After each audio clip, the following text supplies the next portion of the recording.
Chapter 9. Southampton, Wednesday, April 10, 1912, 11:35 a.m. The hustle and bustle on the dock was approaching hysterical proportions. The rush to board more than 2,000 passengers and new crew members created nothing less than a mob scene. That was compounded by the relatives and friends who had come to see their loved ones off, and spectators anxious to catch a glimpse of the start of the famous maiden voyage. The first-class boat train had arrived, and the cream of American and British society poured across the wharf toward the dream ship that would carry them to New York. These titans of the civilized world had to vie for dock space with their own baggage. Thousands of crates, steamer trunks, and pieces of hand-tooled leather luggage of every conceivable size and shape. The crane loaded cargo containers that held everything from sacks of mail to a jeweled copy of the Rubaiyat of Omar Khayyam, bound for an American museum. Farther aft, at the third-class gangway, steerage passengers swarmed. Most of them were emigrants, carrying all their earthly belongings in carpet bags and cord-wrapped parcels. White Star officials pored over their identification documents and steamer tickets. No one bothered first class with such trifles. No sooner had Juliana and her parents stepped aboard than they were whisked to their staterooms by waiting stewards and made as comfortable as the wealthy were accustomed to. Stateroom B56 was as sumptuous as any chamber in Blandford Hall, the family's country estate outside London. Juliana could not have been more excited. The suite provided bedrooms for her and her father, as well as accommodations for the maid and the valet. It was a glorious place to be spending the next several days, and she looked forward to the voyage as well as to seeing New York. There was one strangely puzzling development.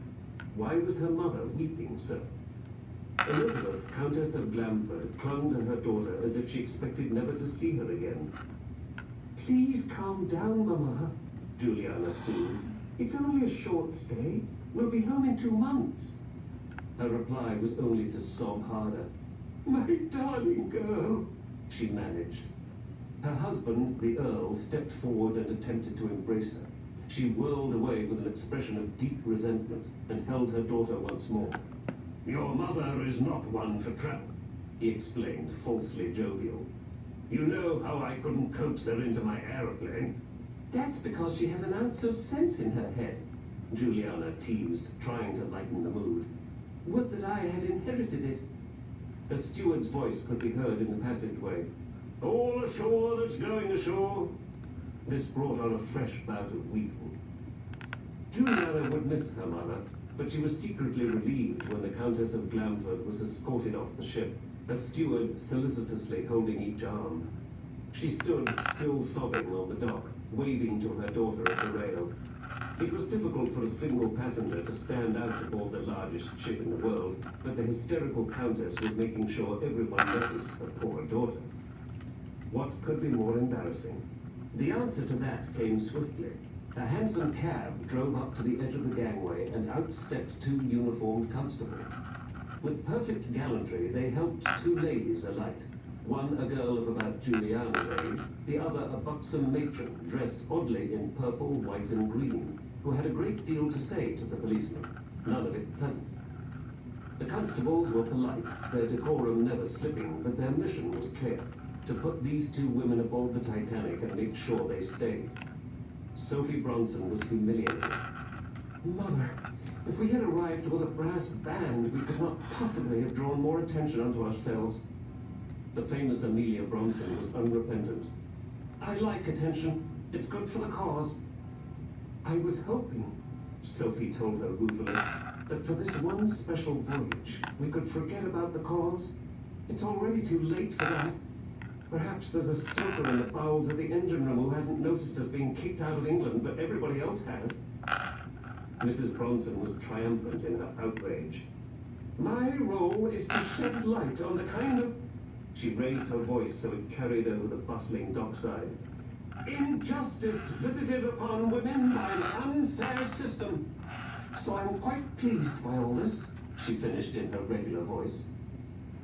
"Begging your pardon, ma'am," said the older of the 2 constables, "but we're not visiting injustice on anybody. Our orders are just to make sure you're aboard the ship and not to leave until she steams away with you still on her. Sophie sensed a long, loud reply brewing inside Amelia Bronson's active mind. To stifle it, Sophie picked up a sizable leather bag and set it down firmly on her mother's boot. Seeing a first-class passenger, a lady, actually handling her own luggage, brought two porters scurrying over to take charge of their belongings. A steward followed quickly to take their tickets and escort them to their cabin. Will your maid be arriving separately? We are women of the 20th century, Amelia Bronson snapped, quite capable of looking after ourselves, and of voting too, and making other important decisions. Mother! Sophie gritted her teeth and gave her traveling companion a none too gentle push. But the steward was well accustomed to high society and its quirks. Very good, madam. If you'll be so kind as to follow me. After a few instructions to the porters, he led Sophie and her mother through a dark-paneled foyer, over carpets as thick as the turf of a well-tended golf course. A real elevator, thought Sophie, hugely impressed. Just like the ones in the skyscrapers of New York and Boston. Riding up in the car, seeing herself and her mother repeated in the polished glass and mirrors, Sophie was almost sad. This was the experience of a lifetime, the maiden voyage of this masterpiece of modern science and technology.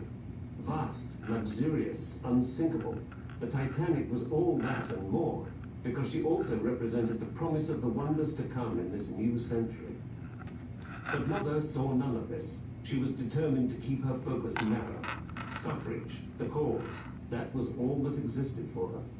It wasn't that she disapproved of the magnificence of the great ship. She simply didn't notice it. The Titanic was a means to get home so Amelia Bronson could hold rallies and disturb the peace of American cities, just as she had done in the English ones.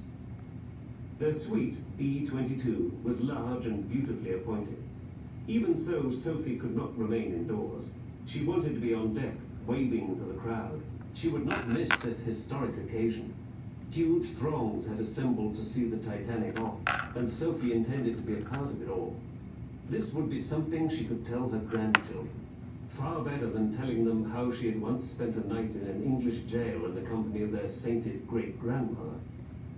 As she stepped out onto the promenade, she was as high up as the steeple of a cathedral. Southampton stretched before her, and beyond that, the deep green of the English countryside. The horns sounded again, the signal for all ashore. High up and close to it, the sound was almost deafening. When it died away, it was replaced by the excited chatter of the multitude on the dock, which seemed to have doubled as departure loomed. Teeming humanity covered every inch of the wharf, except for one spot directly below. An elegantly dressed woman stood there, and those around were giving her a wide berth. She brandished a large white handkerchief, alternately waving it, weeping into it, and then blowing her nose. Even at this distance, Sophie could hear her wailing. Is she looking at me? Sophie plotted the trajectory of the woman's gaze. No, not at me, but someone on this deck, just a little farther down. Sophie's eyes lit on a slender figure, a young girl her own age, perhaps slightly older. Her heart leapt. An